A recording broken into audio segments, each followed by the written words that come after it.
এখনো হাসপাতালে চিকিৎসাধীন তামান্নার মা সাবিনা ইয়াসমিন আগের থেকে স্থিতিশীল, যদিও এখনো আতঙ্কে দিন কাটাচ্ছে তামান্নার পরিবার।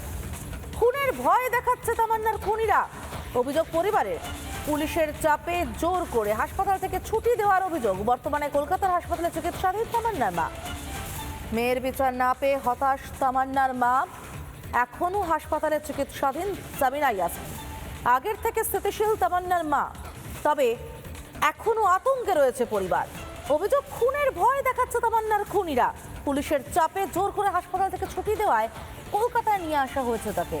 বারবার মানে যে আসামিগুলো যে মানে বাড়ির কাছে যে বাড়িতে ঘোরাফেরা করে করছে, হয়তো নিজের ইচ্ছে মতো কাজ চাইছে। পুলিশকে এত বলেও পুলিশে যেখানে কোনো কাজ করছে না, ওই জন্যে মানে ঘুমের ওষুধ খেতেও বাধ্য হয়েছিল।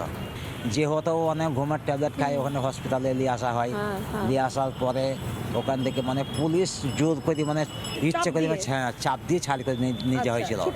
ছুটি নিয়ে যাওয়া হয়। মানে এতদিন আজকে 7 মাস মরা হয়ে গেল তামান্না। তার বিচার আসবেন, দেখুন বিচার পাচ্ছে না। হুমকি দিচ্ছে, ওরা বলছে যে তামান্নার মাকে বাবাকে ওদেরকে ফোন করলে আমাদের মানে কেসটা শেষ হয়ে যাবে।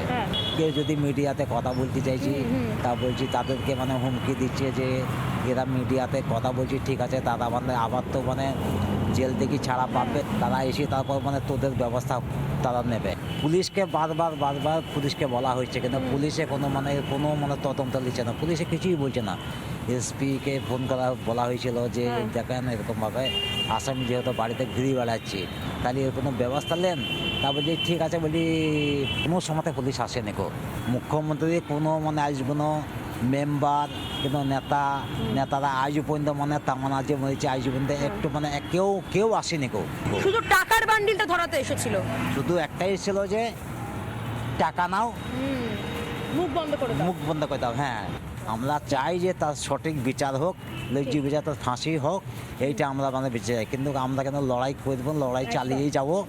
মানে যতদিন বিচার শেষ না হবে ততদিন আমরা কেন লড়াই চালিয়ে যাব।